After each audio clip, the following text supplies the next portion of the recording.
한 마음 한 뜻이 되자. 고린도전서 1장 10절에서 13절 말씀 우리 다 같이 한번 읽겠습니다. 형제들아, 내가 우리 주 예수 그리스도의 이름으로 너희를 권하노니 다 같은 말을 하고 너희 가운데 분쟁이 없이 같은 마음과 같은 뜻으로 온전히 합하라. 내 형제들아, 클로의 지편으로서 너희에게 대한 말이 내게 들리니 곧 너희 가운데 분쟁이 있다는 것이라. 이는 다름 아니라 너희가 각각 이르되 나는 바울에게, 나는 아볼로에게, 나는 게바에게, 나는 그리스도에게 속한 자라 하는 것이니 그리스도께서 어찌 나뉘었느냐. 바울이 너희를 위하여 십자가에 못 박혔으며 바울의 이름으로 세례를 받았느냐. 빌립보서 2장 1절에서 3절 말씀. 그러므로 그리스도 예수 안에 무슨 권면이나 사랑의 무슨 위로나 성령의 무슨 교제나 공일이나 자비가 있거든 마음을 같이하여 같은 사랑을 가지고 뜻을 합하며 한 마음을 품어 아무 일에든지 다툼이나 허용으로 하지 말고 오직 겸손한 마음으로 각각 자기보다 남을 낮게 여기고 각각 자기 일을 돌아보아 나의 기쁨을 충만케 하라. 아멘. 오늘 말씀은 한 마음 한 뜻이 되자 하는 제목입니다. 이런 말이 있습니다. 외국에서 일본 사람이 3명이 모이면 회사를 세우고 중국 사람 3사람이 모이면 식당을 세우고 한국 사람이 3명 모이면 교회를 세운다. 그런데 이 교회는 얼마 후에 3개로 갈라진다. 이런 풍자가 있는 것은 많은 교회가 하나 되지 못하고 나뉘고 있는 현실을 반영한 것입니다. 오늘날 쉽게 접할 수 있는 이러한 교회의 문제는 어제 오늘만의 것이 아닙니다. 교회가 시작되고 나서부터 늘 있어 왔던 것입니다. 사도 바울의 감사의 제목이었고 기쁨이었던 빌립보 교회, 그런 칭찬받는 빌립보 교회도 예외가 아니었습니다. 하나가 되지 못해서 어려움을 겪고 있었습니다. 성도들 간에 원망과 시비가 있었고 다툼이 있었습니다. 그래서 바울이 빌립보 교회에게 오늘 본문의 말씀을 기록한 것입니다. 본문 빌립보서 2장 2절에 마음을 같이하여 같은 사랑을 가지고 뜻을 합하며 한 마음을 품어라고 했습니다. 고린도 교회는 다른 많은 교회들보다 특별히 분쟁이 많은 교회였습니다. 그래서 바울 사도는 고린도전서 1장 10절에서 형제들아, 내가 우리 주 예수 그리스도 이름으로 너희를 권하노니 다 같은 말을 하고 너희 가운데 분쟁이 없이 같은 마음과 같은 뜻으로 온전히 합하라 했습니다. 그래서 이제 하나님이 하라고 하신 하나님의 리콜 운동이 본격적으로 시작되는 이 여자 목사 1000명 리콜 대성회를 앞둔 시점에서 우리들이 먼저 하나님의 비전 안에서 하나님께로부터 받은 사랑 안에서 한 마음과 한 뜻을 가져야 이제 몰려오는 군대들도 동일하게 하나 될 수 있는 것입니다. 그런 차원에서 한 마음과 한 뜻이 되자 하는 제목이 되는 것입니다. 교회는 혼자가 아니라 공동체입니다. 교회라는 말 자체가 에클레시아, 세상으로부터 불러낸 무리라고 하는 그런 뜻입니다. 주님을 믿는 사람들이 함께 모여서 주님의 뜻을 이루는 일에 헌신하는 것이 교회입니다. 그래서 필수적으로 요구되는 것이 하나가 되는 것입니다. 교회는 하나의 목표를 향해서 하나가 되어서 함께 주님의 사명을 감당해야 합니다. 혼자가 아니라 함께 하는 것입니다. 그것이 온전한 교회의 모습입니다. 왜냐하면 교회는 그리스도의 몸이기 때문입니다. 머리이신 주님과 연합되고 몸의 지체들이 다 온전히 결합되어 있을 때 온전한 몸이 되기 때문입니다. 팔이 하나고 다리가 하나 없으면 불구인 것 같이 교회도 온전한 교회가 되려면 교회의 구성원인 우리 모두가 온전히 주님과 붙어 있고 서로 하나가 되어야 합니다. 우리를 성도로 교회로 부르신 목적은 우리로 하여금 하나가 되어 이 땅에서 하나님의 뜻을 온전히 이루고 그의 영광을 찬미하게 하려 하신 것입니다. 더욱이 하나님의 리콜 운동을 하라. 하리우는 하나님의 직접 주신 이 마지막 때의 회개, 회복, 부흥, 열방 축수의 비전 안에서 모인 구분되고 남은 자들입니다. 그래서 여러분들은 성령의 인도하심으로 각자가 WCC 가톨릭과의 연합 배도하는 교단들과 교회들을 떠나서 스스로 집에서 주님과 교제하다가 또 진리를 찾다가 이 마지막 때에 하나님 자신이 가져오시는 영광의 통로로 삼으시려고 주님께서 선택해서 뽑으신 거룩한 씨, 거루터기 남은 자들입니다. 이 우리를 향한 대제사장적 부르심은 택하신 족속, 왕같은 제사장, 거룩한 나라로 부르셔서 그의 기이한 영광의 빛 안으로 들어가게 하셔서 물이 바다를 덮음같이 여호와의 영광을 아는 지식이 온 세상에 가득하도록 통로로 삼으시고자 하는 하나님의 목적인 것입니다. 그래서 내 뜻과 내 소원을 버리고 주님의 뜻, 주님의 소원을 이루기 위해서 서로 한 마음과 한 뜻이 되어야 합니다. 오늘날 많은 갈라지고 분쟁하는 교회와 수많은 교단들과는 달라야 하는 것입니다. 시대적이고 전국적인 회복과 부흥을 위해서 거룩해야 하고 남을 사랑해야 하고 영광과 능력의 통로가 되어야 하기 때문에 서로 한 마음과 한 뜻이 되어야 합니다. 이번 여행에서 가이드들이 이구동성으로 다른 어느 팀보다 잘 정렬되어 있고 불평하지 않는 팀이고 말썽도 안 부리고 문제가 없는 팀이었다고 일기까지 너무 좋았다고 우리 마지막 이스라엘 여행 박 교수님은 그 위에도 연락이 왔어요. 그 전주에 팀을 맡았는데 날씨도 안 좋고 힘들어가지고 막 쫙 처진 상태에서 우리 팀을 맞이했는데 같이 젊은 청년들도 있고 그래가지고 찬양하고 자기도 말씀 세네까지는 아니지만은 말씀을 듣고 하다 보니까 힘을 얻어가지고 오늘부터 또 우리가 떠나는 그 다음 날부터 다른 팀을 맞이할 수가 있어요 하면서 하리운에 대해서 관심을 많이 가지고 있는 것입니다. 그러면 우리가 어떻게 같은 마음과 같은 뜻, 한 마음과 한 뜻으로 하나가 될 수 있습니까? 오늘 사도 바울은 이 한마음 한뜻을 가지기 위해서 검해야 할 것과 취해야 할 것을 말하고 있습니다. 먼저 검해야 할 것은 분쟁과 시기입니다. 고린도전서 1장 10절에 너희 가운데 분쟁이 없이라고 그랬어요. 11절에 너희에게 대한 말이 내게 들리니 곧 너희 가운데 분쟁이 있다는 것이라.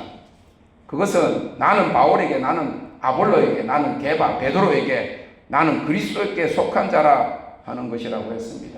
분쟁하면서 하나 될 수 없습니다. 고린도전서 3장 3절에 너희 가운데 분쟁과 시기가 있으니라고 했어요. 서로 잘났다고 하니까 시기가 있으니까 분쟁하고 싸우는 것입니다. 다툼이 있는 것입니다. 빌립보서 2장 2절에는 한 마음과 한 뜻을 갖기 위해서 아무 일이나 다툼이나 허영으로 하지 말고 서로 옳다하고 각자 마음이 다르니 내가 더 잘났다고 하니까 다투고 분쟁하는 것입니다. 그리고 이 분쟁과 시기가 심해지면 서로에 대하여 중상과 모략과 비방과 험담을 하게 됩니다. 비방과 험담은 하나됨의 방해 요소요 자기와 상대방을 죽이는 행위고 공동체의 화합을 저해하는 요소이기 때문에 검해야 합니다. 오늘날 많은 교회들이 교단들이 분쟁하고 시기하고 질투를 넘어서서 비방과 험담하고 법정에까지 가는 그런 현상은 그리스도의 몸의 모습이 아닌 것입니다. 지금 우리 모임에는 비방하고 험담하는 사람들이 없습니다. 아예 시작 때부터 그런 사람들은 탈퇴시킨다고 했고 그런 수준에 있는 사람들이 진리를 찾는 사람들이 아니기 때문인 것입니다. 그러나 우리가 알아야 할 것은 이러한 사람들 속에 들어가서 역사하여 공동체를 방해하고 분열시키는 그런 역사에 대해서 경계해야 한다는 것입니다. 먼저는 비방입니다. 비방은 다른 사람을 비웃고 헐뜯는 말을 여기저기 퍼뜨리는 것입니다. 한자에는 이 비방에 대한 여러 사자성어가 있는데 면종후원이라는 말은 보는 앞에서는 복종하는 체하면서 뒤에서는 비방과 욕을 하는 것을 말하고 적폐소골이라고 하는 말은 험담이나 비방을 자꾸 하면 뼈도 녹는다는 뜻으로서 남들이 헐뜯는 말의 무서움을 가리킵니다. 흥화주신이라는 말이 있는데 있는 말 없는 말을 지어내서 남을 비방하는 것을 이야기하고 악구자본이라는 말이 있는데 나쁜 말과 잡된 말이라는 뜻으로 남을 헐뜯거나 비방하고 입에서 나오는 대로 가지 욕을 하는 것을 말합니다. 이런 사자성어들 보니까 악기처럼 그 언어 자체가 무섭잖아요. 악하잖아요. 회방을 놓고 막 남을 깔아뭉대고 죽이려고 하는. 그래서 나아가서 이 비방을 자꾸만 하면요, 사실만 아니라 없는 거짓을 만들어서 비방하는 단계까지 나아가게 되는 것입니다. 험담은 남의 흉을 덜 주어서 벌떠듬이라는 것입니다. 영어로는 backbite라고 하는데 뒤에서 무는 것입니다. 유대인의 율법에 기초한 사회적 삶 전반에 대해서 입으로 전해 내려온 그런 해설인 탈무드에 의하면 험담은 세 사람을 죽인다고 합니다. 험담의 대상자, 듣는 자, 그리고 험담을 하는 사람입니다. 그런데 이 험담은 눈덩이처럼 커져서 자기에게로 돌아옵니다. 심는 대로 거두는 것입니다. 갈라디아서 6장 7절 8절에 스스로 속이지 말라. 하나님은 만홀히 여김을 받지 아니하나니 사람이 무엇을 심든지 그대로 거두리라. 자기 육체를 위하여 심는 자는 육체로부터 썩어진 것을 거두고 성령을 위하여 심는 자는 성령으로부터 영생을 거두리라. 헌금하는데 축복 거둔다는 그 말만 아닙니다. 자기가 내뱉은 말들을 그대로 거두게 된다고 하는 거예요. 어느 장수 마을에 나이 많은 할아버지가 있었답니다. 장수의 비결을 취재하러 온 기자가 장수의 비결을 물었을 때 자기를 씹던 사람들에게 하도 욕을 많이 먹어서 자기는 오래 사는데 자기를 씹은 친구들은 다 일찍 죽었다는 것입니다. 지난주에 우리 91세 모친으로부터 전화가 와서 외사촌 동생, 우리 그 삼촌, 제에게는 삼촌의 그 아들이 있는데, 큰 아들인데 저보다 한 5살 어려요. 그래서 그 부인이 죽어서 동생을 보내서 부조해야 한다길래 뭐 안 본 지도 고등학교 다닐 때 봤으니까 수십 년을 안 봤는데 부조금을 보내고 나서 대신 갔다 온 동생 목사에게 무슨 병으로 죽었느냐 하니까 갑상선 암으로 몇 년 고생하다가 죽었다는 것입니다. 어떻게 살았는지 모르지만은 오늘날 많은 사람들의 질병은 시민성 질병, 곧 마음에서 온다고 볼 수가 있습니다. 그 사촌 동생이 뭐 저보다 한 5살 어리니까, 물론 그 부인이 좀 어리다고 그러면 이제 60 정도 되었겠죠. 그랬는데 그냥 병들어 죽었다는 거예요. 그러면서 모친이 처음으로 들어보지 못한 이야기를 하는 거예요. 오래전에 기도원 사역을 할 때 그렇게 비방하고 험담을 직접 와서 퍼붓는 젊은 사람들 둘이가 있었는데, 한 남자는 우리 아버님하고 같이 사역하는 우리 사역자들이 집회를 할 때 큰 은혜를 받고 거제도의 가장 높은 산에 그 땅을 기증을 했다는 거예요. 그래서 거기에다가 기도원을 세우게 했는데 무슨 오해를 했는지 와가지고 막 그렇게 우리 나이가 많은 우리 어머니한테, 저보다는 그 형이 사실은 뭐 서너 살 많으니까 부모뻘이죠. 그렇게 험담을 했다는 거예요. 또 거기 같이 저기 사역하는 집에 며느리가 하나 있었는데, 그 며느리는 자기 남편에 대해서 뭐라고 한 말을 오해해서 찾아와가지고 큰 소리로 막 비방을 할 때 우리 어머니는 듣고도 아무 대꾸하지 않았는데, 젊은 나이인데 몇 년 후에 그 며느리는 병들어서 죽고, 그렇게 욕을 하고 막 그냥 악다구리를 해대던 그 남자는 상선으로 나가가지고 바다에 빠져 죽었다는 거예요. 남을 비방하고 험담하는 사람은 자기 속이 더 썩어서 결국 심는 대로 거두는 것입니다.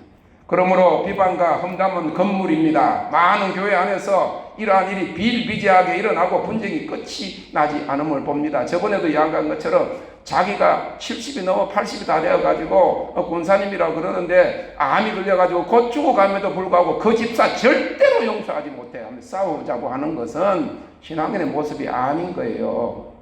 아직까지 믿지 않는 사람들의 모습, 전혀 변화되지 않은 그런 모습인 것입니다.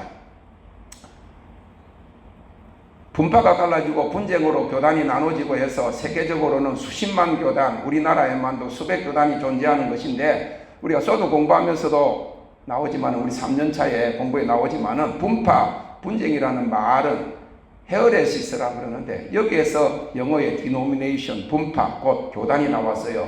영어의 헤르시는 이단이라는 말입니다. 교단이라는 말이 이단이라는 말이 분파라는 말이에요. 분쟁에서 나왔다. 한 몸에서 떨어져 나가는 분파 교단이라는 것이지요. 탈무드의 이 미드라시는 성경 구절을 개인의 상황에 적용시켜서 해석하려는 성서 해석의 한 방법이에요. 히브리어 모세오경을 여러분도 배웠죠? 모세오경 보면 타나크라고 그러잖아요. 타나크라고 하는 모세오경, 율법을 해석하는 방법을 뜻하는데, 특별히 출애굽기, 창세기를 제외한 출애굽기, 레위기, 민수기, 신명기 율법의 해석을 미드라시라고 그러는 거예요. 그 미드라시에서 남을 비방하고 중상모략하는 자는 무기로 사람을 해치는 것보다 더 죄가 무겁다. 무기는 가까이 다가서지 않으면 상대를 해칠 수 없지만 험담은 멀리서도 사람을 해칠 수 있기 때문이다. 험담은 반드시 세 사람을 죽인다. 험담을 퍼뜨리는 사람, 그것을 부정하지 않고 듣고 있는 사람. 만약 누가 험담을 하잖아요. 자기 교인은 그러면 듣고 있는 사람이 계속 듣고 있으면 안 된다는. 집사님 그러지 마라. 사랑해야지, 용서해줘야지, 덮어줘야지. 그러면 되나? 이렇게 되니 같이 듣고 있는 것만큼 그것도 같은 죄에 동참한다는 거예요. 그리고 험담의 대상자를 죽인다는 거예요. 그렇게 비방하고 험담하고 분쟁하는 사람 들어올 수도 없고, 그런 행동을 한다면 우리 하리원에서는 교정을 하다가 듣지 않으면 쫓아낼 것입니다. 이런 사람들은 뜰에 속한 사람들이에요. 하나님을 잘 알지 못하고 성령의 인도하심을 받지 못하는 사람이에요. 그래서 바울사도는 그런 사람은 여전히 어린아이다. 육신에 속한 자들이다. 육신을 쫓아서 행하는 자들이다. 처음에는 그럴 수 있죠. 그러나 말씀을 듣고 변화가 되어가지고 그런 행동을 이제 멈춰야 되는 것입니다. 그런데도 그렇게 계속적으로 그렇게 지체들을 비방을 하고 교회의 화합을 해치게 되면 교회에서 내쫓는 거예요. 자, 우리가 나중에도 나오겠지만 이런 비방하고 험담하고 심지어는 시기 뒤에는 눈 흘기는 것까지 나와요. 눈 흘기지요, 한 번씩?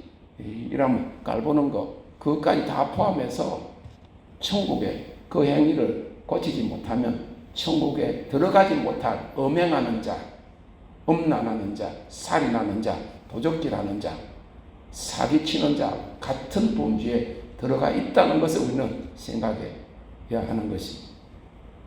다음으로 한마음 한뜻이 되기 위해서 경계해야 되는 것은 시기와 질투입니다. 여러분 이야기했지만 시기는 처지가 같은데 남이 잘 되는 것을 셈해서 미워하는 것입니다. 한 사람이 사업이 망했을 때 친구들이 다 떠났습니다. 그런데 남아있는 친구가 참 친구라 그랬잖아요.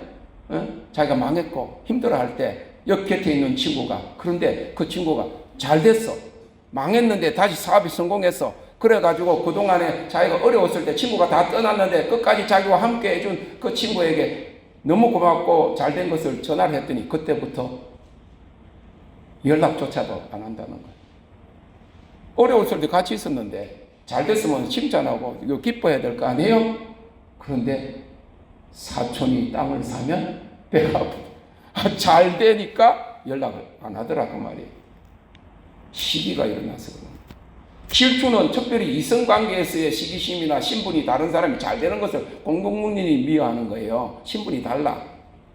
후궁이 그 왕비를 시기하는 것을 질투라고 그러잖아요. 질투는 시기보다 더 상위의 개념이에요. 질투는 셈과 시기의 의미를 다 포함하고 있습니다. 사울은 기름 부음 받은 다윗이 백성들에게 더 칭송받는 모습을 보고 시기해서 여러 번 다윗을 죽이려고 하다가 자기가 먼저 블레셋에게 죽었습니다. 사람들은 누구나 다 자기중심적이에요. 자기가 없으면 세상이 없는 거예요. 이번에 성지에 가서도 자기 사진을 제일 많이 찍었을 거예요. 나도 내 사진을 가지고 우리 사람 보고 내 사진을 제일 많이 찍었지. 그렇지? 남 많이 찍어주는 것보다 자기 사진을 많이 찍잖아. 안 그래요? 맞잖아요. 우리 손원정 목사님은 그래도 이 사람 저 사람 막 찍어주고 나는 우연히 찍었는데 최 목사님 사모님 디테일을 딱 머리를 딱 찍어서 뒤에 머리를 했는데 그래 그걸 딱 보여주니까 너무 이쁘던가 보지. 내가 봐도 이쁘더라고. 자기 뒷모습 찍으려 목사님 그거 보내주세요. 그래요. 공식적으로 따로는 못 보내주고 이번에 올릴 때 올렸잖아. 주로 자기를 찍는 거예요. 자기 중심이에요. 그래서 자기하고 비슷한 다른 사람들보다는 내가 잘생겼다, 내가 좀 더 낫다, 이렇게 이야기하는 거예요. 공부를 못하는 아들에게 왜 그리 돌대가리냐 그랬더니 돌아오는 말이 아빠가 돌머리니까 내가 돌대가리지.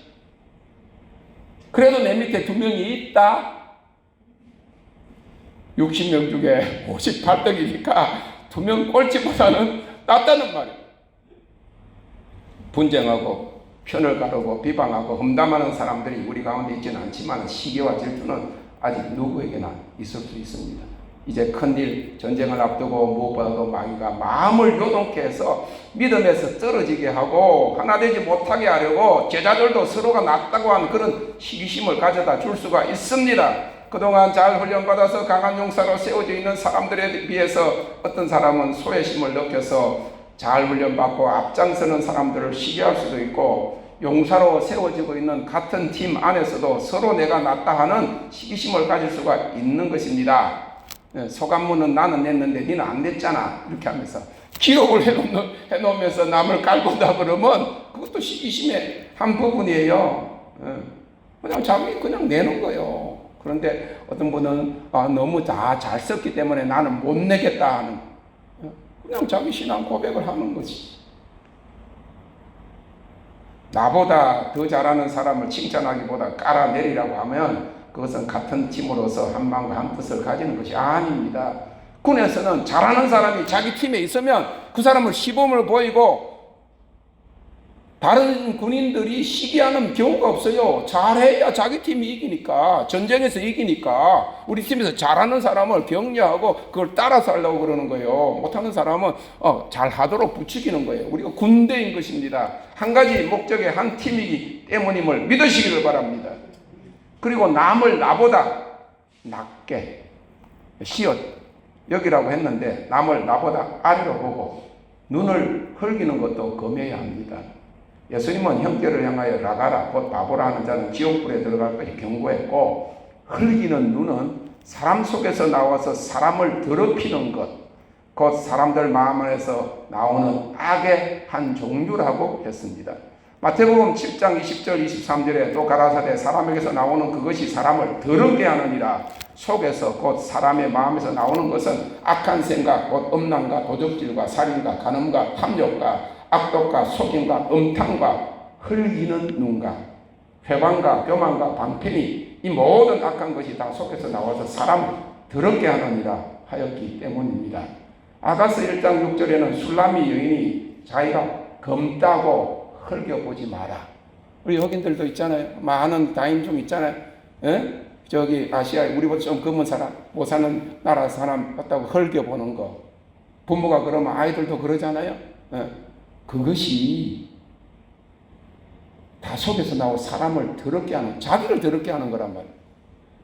음란과 도적질, 살인과 간음과 탐욕과 악독과 속임과 음탕한 거하고 회방하고 교만하고 이런 거하고 같다. 그래서 장난으로라도 다른 사람을 향해서 눈을 흘겨보지 말아야 합니다. 그런 것이 있다고 하면 바꿔야 돼요. 은연중에 다른 사람을 깔보는 마음이 자신에게 드러나는 행동이기 때문입니다. 그것은 냉소적인 태도로서 말은 하지 않지만 쌀쌀한 태도와 표정으로 비웃는 것이기 때문입니다. 이것은 심리적으로 자기중심적 성향이 강하기 때문이고 두 번째로는 사회에 대한 비관적 전망을 갖고 있기 때문입니다. 사회에 대해서 불만이 많은 것을 그렇게 표출하는 경향이 이 흘기는 눈이라는 거예요. 그래서 저도 이걸 설교를 준비하면 나도 그런 게 조금 있겠다.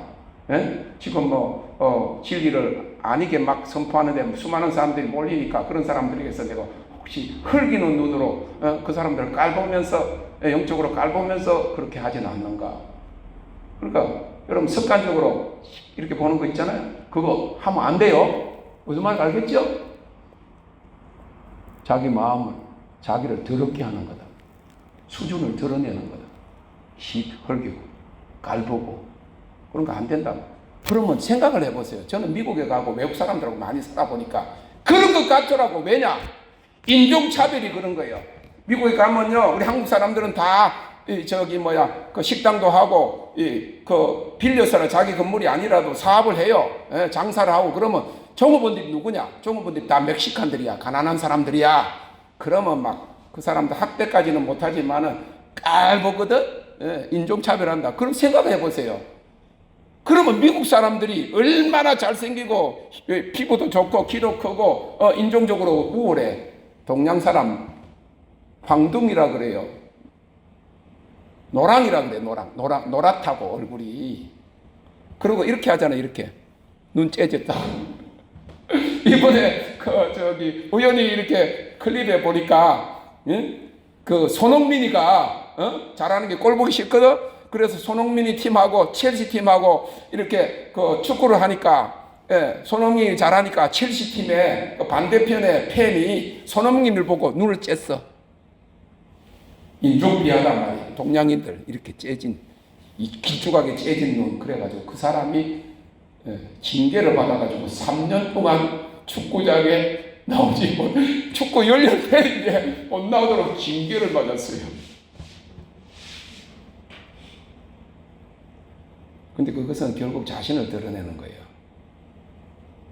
자기 중심적 성향이 강하고 사회에 대한 비관적 전망을 가지고 있기 때문에 모든 것이 안이 껍다 말이야. 더럽다. 그러니까 우리가 그렇다고 그러면 저는 그런 생각, 미국 사람들 우리 볼 때 얼마나 웃었겠냐. 응? 얼마나 웃었겠냐. 그런 취급을 받으면 좋겠어요? 마찬가지라는 거예요. 부자가 우리가 조금 더 멕시칸보다 잘 산다고 못 사는 나라 사람 깔보면 더 잘 사는 사람들, 더 잘 사는 그런 나라 사람들 우리 보면 기분이 안 좋을 거죠. 그래서 같은 공동체 안에서 흐르기는 눈은 건물입니다. 안 그래도 째졌는데 또 왜 째? 안 그래도 막 보면 눈을 보면 막 이렇게 해가지고 막 이래가지고 막 멋있고 막 쌍꺼풀이 돼가지고 막 그러면 뭐 애그러 볼 수 있는데 안 그래도 째지데다가 째지게 보면 더 못생기게 보이는 거지. 성경은 이러한 분쟁을 위한 비방과 험담 그리고 시기와 질투로 육신에 속한 것이라고 말하고 있습니다. 고린도 교회와 빌립보 교회를 향해서 분쟁과 시기하지 말라고 교훈한 바울 사도가 고린도전서 3장 3절에서 이러한 시기와 분쟁이 있는 것은 그들이 아직도 육신에 속해 있기 때문이라고 했어요. 너희가 아직도 육신에 속한 자로다. 너희 가운데 시기와 분쟁이 있으니 어찌 육신에 속하여 사람을 따라 행함이 아니리요 했어요. 바울 사도는 이 육체대로 행하는 것, 육적 본성을 타락한 아담의 본성, 제 본성이 우리 안에 있음을 말하고 있습니다. 그리고 이런 시기하고 분쟁하는 사람들은 고린도전서 3장 1절에 육신에 속한 자여 그리스도 안에서 젖을 먹는 어린아이라고 했어요. 어린아이 같은 행동을 하는 것. 아직도 뜰교인으로서 육체에 속한 자입니다. 거듭나지 못한 자여 새 사람이 되지 못했다는 것이죠. 바울사도는 로마서 7장에서 이 육체대로 행하는 것을 죄법고 사망의 법이라고 했습니다. 로마서 7장 14절 25절에 우리가 율법은 신령한 줄로 알거니와 나는 육신에 속하여 제 아래 팔렸도다. 나의 행하는 것을 내가 알지 못하노니 곧 원하는 이것은 행하지 아니하고 도리어 미워하는 그것을 행하니라. 만일 내가 원치 아니하는 그것을 하면 내가 이로 율법의 선한 것을 시인하노니 이제는 이것을 행하는 자가 내가 아니요 내 속에 거하는지니라. 내 속 곧 내 육신에 선한 것이 가하지 아니하는 줄을 아노니 원함은 내게 있으나 선을 행하는 것은 없노라. 내가 원하는 바 선은 하지 아니하고 도리어 원치 아니하는 바 악은 행하는도다. 믿음에 처음 들어와서는 거듭나 새 사람이 전에는 그럴 수가 있지만은 평생 예수님을 믿는다면서도 직분을 받아 모범을 보여야 할 사람이 시기와 분쟁을 일삼는 자들은 목사가 돼도 마찬가지, 교단에 무슨 정치하는 사람도 마찬가지, 여전히 시기하고 분쟁하고 다투고 이런 자들은 육체 가운데 거하는 자로 천국을 유업으로 얻을 수 없습니다. 갈라디아서 5장 16절에는 성령을 쫓아 행해야 육체의 욕심대로 행하지 아니한다 했고 19절 21절에 육체의 일은 형제한데 육체의 일은 이렇다고 그랬어요.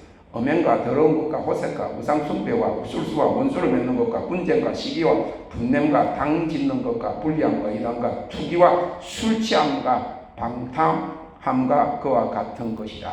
시기와 분쟁하는 자들은 우상숭배와 엄행하는 자와 같이 하나님의 나라에 들어갈 수 없다고 그랬어요. 이것이 많은 교회 다니는 사람들, 믿는 사람들이 믿지 않은 사람들과 같이 엄행하고 호색하고 원수 맺고 술 취하고 방탕하지 않으면서도 지옥에 가는 범주에 들어가는 것입니다. 설마 예? 술 취하고 방탕하고 음란하고 평생을 죄짓고 사는 사람들이 가는 천국에 자기는 갈지 모를지 모르지만 비방하고 험담하고 계속 시기하고 질투하고 분쟁하다가 회개하자고 죽는 사람은 지옥불에 떨어진다는 거예요. 그러면 바울사도는 우리가 한마음 한뜻이 되기 위해서 무엇을 추구하라고 했습니까? 오늘 말씀의 결론으로 두 가지를 추구하라고 그랬어요. 그것은 사랑과 겸손입니다. 교회는 사랑과 겸손을 통해서 같은 마음, 같은 뜻, 한 마음과 한 뜻의 연합을 가질 수 있습니다. 빌립보서 2장 1절 4절에 사랑과 겸손인데, 먼저 사랑은 우리가 그리스도에게 받은 값없이 주신 구원의 사랑입니다. 우리는 하나님이 하나밖에 없는 그의 아들 독생자를 죽게 하심으로 우리를 구원하신 그 희생적 사랑으로 구속되었습니다. 그 아가페의 사랑으로 우리가 제사함을 받아 구원되고, 우리가 때때로 주님께 권면을 받고 위로를 받고 성령을 통한 교제 가운데서 긍휼과 자비를 너희가 얻었다, 그렇게 바울이 말하고 있는 거예요. 그러한 사랑을 다른 사람에게도 동일하게 베풀어라. 그러기 위해서는 자신만 위하지 말고 겸손한 마음으로 각각 다른 사람을 나보다 낮게 여기고 다른 사람들의 일을 돌아보아야 한다고 말하고 있는 것입니다. 빌립보서 2장 1절, 그러므로 그리스도 안에 무슨 권면이나 사랑에 무슨 위로나 성령의 무슨 교제나 공의이나 자비가 있거든, 1절 마지막에 있거든 이라고 번역한 것을 조금 더 정확한 의미로 말하면 있기 때문에, 경험하고 있으므로 하나님의 사랑, 하나님의 공의, 하나님의 권면, 하나님 우리를 도우시는 것을 여러분들이 경험하고 있으므로 여러분들도 지체들을 그렇게 권면하고 위로하고 사랑하고 섬기라고 하는 거예요. 여러분이 그리스도 안에서 어떤 권면을 경험했기 때문에, 사랑의 어떤 위로를 경험했기 때문에, 성령의 어떤 교제를 경험했기 때문에, 공의나 자비를 경험했기 때문에, 그 권면과 사랑의 위로와 교제와 공의과 자비, 이것이 하나됨의 근거가 되는 것입니다. 하나님은 우리를 권면하시고 위로하시고 우리가 교제하는 분이십니다. 구원받은 자라면 다 이런 경험을 하게 됩니다. 영적으로 다시 태어나서 주님과 새로운 관계로 맺어진 사람은 당연히 이와 같은 경험을 하게 되는 것이죠. 그런데 우리가 그 하나님으로부터 받은 것을 연약한, 아직 그걸 경험하지 못한 사람들에게 나누라고 하는 거예요. 군대에 가 있으면 고참들은 다 배웠어, 다 잘 알아요. 그런데 막 신병들은 오면 막 그냥 막 헤매거든. 헤매 하는데도 막 못해. 숙달이 안 됐으니까. 그럼 어떻게 해요? 고참들이 가르쳐 줘야지. 자기가 그 어려움을 당했을 때 기합받고 그렇게 했는데 자기는 사랑으로 잘 가르쳐 줘야지. 남는 시간에 서로가 서로에게 견면하고 위로하고 교제하며 그 은혜를 나누는 것입니다. 주님이 나를 격려하셨듯이 나도 누군가를 격려하고, 주님이 나를 위로하셨듯이 나도 누군가를 위로하고, 주님이 나에게 베푸신 긍휼과 자비를 나도 누구에게 전하는 것이죠. 다른 배경과 개성을 가지고 있는 다양한 사람들이 하나가 된다는 정말 어렵습니다. 인간적인 방법으로는 불가능합니다. 그러나 각 사람이 먼저 그리스도와 인격적으로 만나서 그와 하나가 되고 그로부터 받는 사랑을 다른 사람들에게 행하면 가능합니다. 어떤 성격이든지 어떤 성별이든지 어떤 환경이 자라왔든지 어떤 직업이든지 취미가 무엇이든지 나이가 뭐 틀리든지 관계가 없어요. 주님과 하나가 되었다면 얼마나 많은 사람이 모이든지 관계없습니다. 하나가 될 수 있는 것입니다. 이것이 우리 주님께서 우리를 위해서 베푸신 사랑입니다. 그 사랑으로 주님과 하나 되고 성도들과 하나 되라는 것입니다. 2절입니다. 마음을 같이하여 같은 사랑을 가지고 뜻을 합하여 한 마음을 품어. 같은 마음, 같은 사랑, 한 뜻, 한 마음. 마음을 같이하여 하는 말은 같은 생각을 가진다, 그런 말입니다. 똑같은 생각을 한다고 하는 것보다 어떤 것을 보는 시각이 비슷하다, 그 말입니다. 사람은 각자가 특별하고 다릅니다. 똑같은 생각을 할 수가 없어요. 그러나 교회는 그리스도의 몸, 한 몸, 그리고 우리 하이오는 하나님이 주신 시대적인 회복과 부흥과 열방 추수의 비전이 있기 때문에 같은 생각, 같은 마음을 가질 수 있고 한 마음, 한 뜻으로 하나 될 수 있는 것입니다. 다시 말하면 하나님의 리콜운동, 하나님의 비전으로 하나 된 군대 조직인 것입니다. 그리고 결론적으로 이 하나됨을 실천하는 비결이 겸손이에요. 자신을 귀하게 여기는 것처럼 남을 귀하게 여기고 남을 나보다 낮게 여기는 겸손을 통해서 그리스도의 사랑을 실천할 수 있다는 빌립보서 2장 3절 4절에 아무 일에든지 다툼이나 허용으로 하지 말고 오직 겸손한 마음으로 각각 자기보다 남을 낮게 여기고 각각 자기 일을 돌아볼 뿐더러 또한 각각 다른 사람의 일을 돌아보아 나의 기쁨을 충만케 하라 했습니다. 바울은 이 다툼과 허용을 겸손과 대조하면서 겸손이 무엇인지 말해 줍니다. 겸손 참 힘듭니다. 제가 조용한 목소리를 제일 좋아해요. 신앙생활 제대로 하라고 자기 엄마가 권사님인데 죽을 때까지 자기가 위해서 기도했는데 어릴 때부터 교회를 삽다리 그 지역에 충청도 그 노래를 부르고 그래 목소리 되게 좋아해요. 그런데 그런 노래가 있어. 겸손은 힘들어. 정말 겸손은 힘들 거예요. 다툼은 이기적인 욕망을 말합니다. 자신의 이익을 위해서 뭐든지 하려고 하는 자기만을 생각하는 이기심입니다. 허영은 헛된 영광을 추구하며 자신을 자랑하며 내세우는 것입니다. 그러나 겸손은 모든 일을 다툼이나 허용으로 하지 않는 것입니다. 겸손은 남을 존중하고 자기를 내세우지 않는 자세를 이야기하는데 겸손의 성경적인 의미는 하나님 앞에서 자신이 하나님의 뜻을 행할 수 없는 죄인인 것을 알고 스스로 자랑하는 것을 버리고 낮은 데 청하여 하나님께 공의를 구하는 것입니다. 역대하 33장 12절 13절에 보면 유다 왕 므낫세가 바알과 아세라 상을 세우고 우상 숭배하자 하나님께서 아수르를 통해서 그를 바벨론으로 잡아갔을 때 그가 하나님께 간구하고 하나님 앞에 크게 겸비하여 기도한 거로 하나님이 그를 다시 예루살렘으로 돌아오게 하사 왕위에 앉히셨다고 하였습니다. 겸손은 하나님 앞에서 자신을 낮출 뿐만 아니라 자기보다 남을 낮게 여기는 것입니다. 낮게 여긴다는 단어의 원래 의미는 위에 둔다 그런 뜻입니다.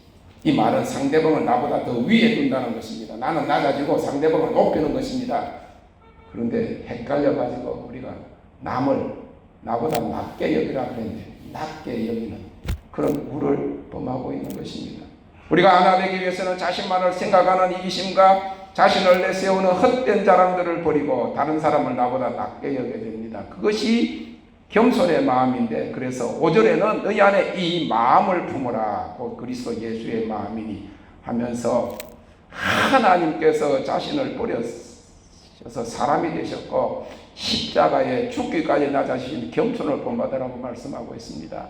하나님은 자신을 낮추는 자를 높이시고 스스로 자신을 높이는 자들은 낮추십니다. 사랑하는 성도 여러분, 한마음 한뜻이 되기 위한 사랑을 실천하기 위해서 우리는 겸손해야 함을 말하고 있는데 겸손은 힘듭니다. 그러나 우리는 하나님의 말씀과 계명을 지키는 할렐루야 이기는 자의 군대가 된 줄로 믿습니다.